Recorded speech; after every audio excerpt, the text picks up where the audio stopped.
orang-orang jadi sadar bahwa mereka baru aja kena prank.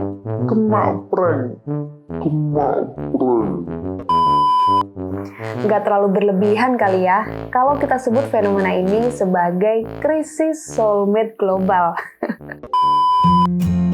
Hai teman Yoze, di episode kali ini kita akan cerita tentang sebuah fenomena di masa pandemi yang nggak kalah seru pastinya, yaitu krisis soulmate global. Wih, serem banget ya sampai krisis begitu.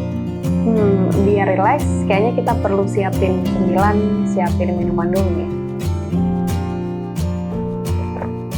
Udah siap kan? Ceritain aja yuk di cerita Yoze.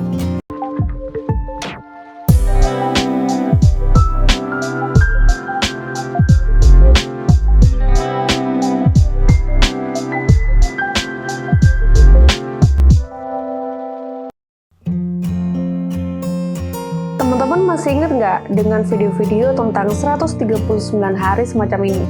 So they say your soulmate is whoever birthdays 139 days after yours. Video-video ini tuh sempat trending di TikTok sekitar Januari 2021, di mana video-video ini menyebutkan bahwa soulmate kita itu tanggal lahirnya pasti 139 hari setelah tanggal lahir kita sendiri. Entah dari mana sumbernya, tapi video-video itu membuat banyak orang search di Google tanggal berapa 139 hari setelah tanggal lahirnya. Penasaran kali ya, kira-kira cocok nggak nih sama tanggal lahir pacar atau mantan-mantannya? Kalau cocok kan lumayan ya, ada alasan buat balikan. Yang akan kita bahas di sini bukan soal mitos 139 harinya ya bro, MC semua, tapi kejadian setelahnya. Video itu kan trending sekitar bulan Januari 2021. Nah, di bulan Februari atau sebulan setelahnya, Google menemukan sebuah fakta unik. Di bulan Februari 2021, penelusuran tentang kata kunci soulmate mencetak rekor tertinggi sepanjang sejarah. Dan tentu saja fenomena ini terjadi di seluruh dunia. Nggak terlalu berlebihan kali ya kalau kita sebut fenomena ini sebagai krisis soulmate global. Agak lebay sih sebenarnya. Kalau kita runut kronologinya, sepertinya video 139 hari itu sukses membuat banyak orang di seluruh dunia gregetan dan kemudian jadi film blue ya teman-teman. Kenapa gregetan? Karena selesai searching 139 hari setelah tanggal lahirnya, orang-orang jadi sadar bahwa mereka baru aja kena prank. Coba teman-teman pahami baik-baik deh. Dalam satu tahun kan ada 365 hari. Dikurangi 139 masih ada 226 hari. Nah, kalau soulmate kita itu tanggal lahirnya 139 hari setelah tanggal lahir kita, bisa dipastikan teman-teman bahwa kita bukan soulmate-nya dia.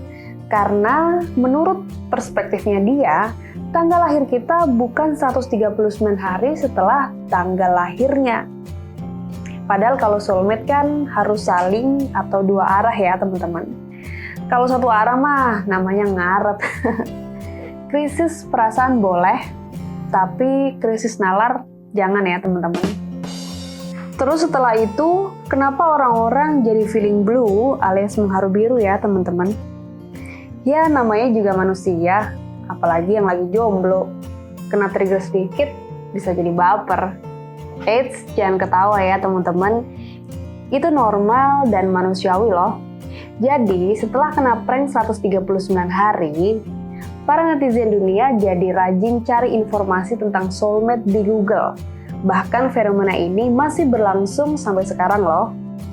Bahkan banyak media dari dalam maupun luar negeri mengulas khusus tentang serba-serbi soulmate, salah satunya BBC.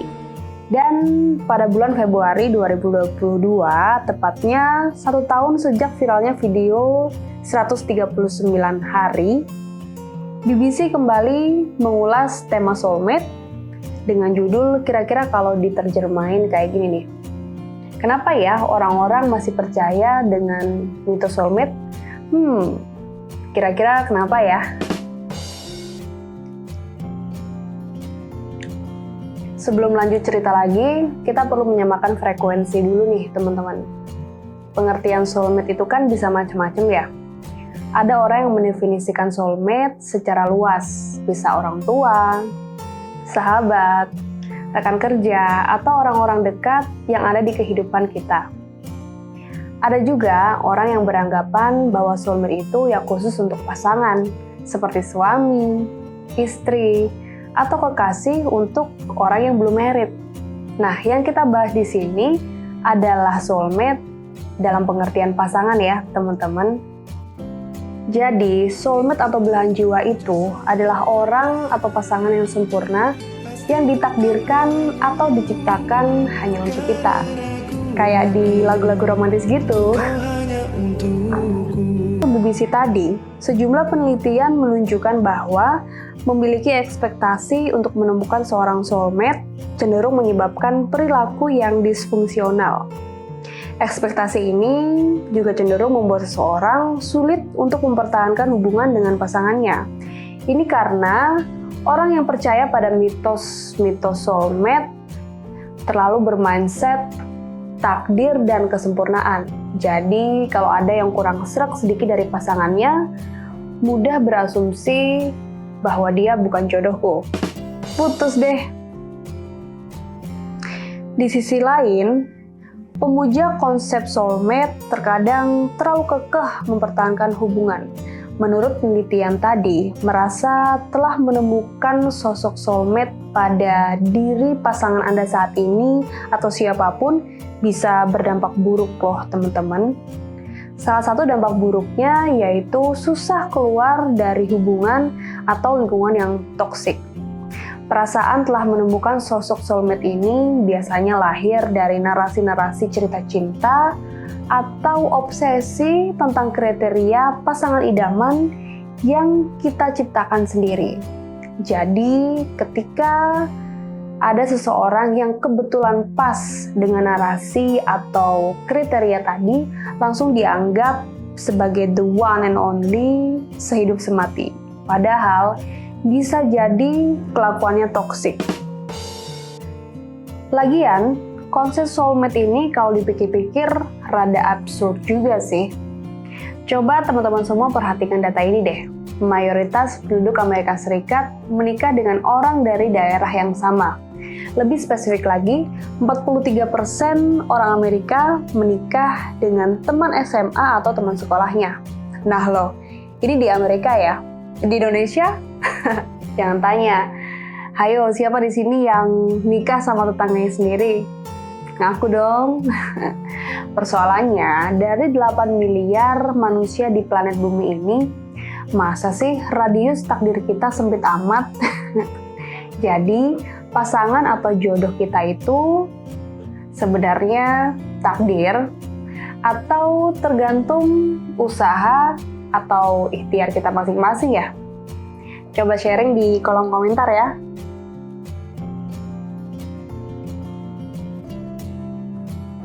Kalau menurut aku pribadi ya teman-teman, ada atau tidaknya soulmate itu sangat personal dan nggak bisa digeneralisir. Bagi orang yang sudah 25 tahun atau bahkan 50 tahun bareng, menyebut pasangannya sebagai soulmate mungkin sangat bisa diterima ya. Tapi kalau masih bocil kayak gini, Dek, cinta tak selamanya indah, Dek. Terkadang mau ketawa tapi takut dosa. Intinya, konsep soulmate ini perlu diuji dan dibuktikan dengan waktu ya teman-teman. Soulmate itu buah atau hasil dari sebuah proses interaksi dalam sebuah hubungan, bukan awal atau alasan dalam memulai suatu hubungan ya. Jangan dibalik-balik. Tapi, poin yang lebih penting dari itu semua, kita harus terus melatih diri kita sendiri untuk menghindar dari merasa sempurna. Ini susah loh teman-teman. Nah, kalau teman-teman sudah memiliki kesadaran bahwa diri kita ini nggak sempurna, maka mungkin ini akan lebih memudahkan kita untuk tidak berekspektasi atau menuntut pasangan atau siapapun untuk menjadi sempurna. Jadi, buat teman-teman yang belum married dan sedang mencari-cari pasangan, kalau sudah berasa nyam-nyam alias nyambung dan nyaman, langsung sikat aja deh. Dan buat yang sudah memiliki pasangan, kalau kadang-kadang si dia masih suka ngeberantakin rumah, suka susah dibilangin, atau masih suka naruh barang sembarangan, ya udahlah ya. Toh, kita juga kadang masih suka ngentut sembarangan.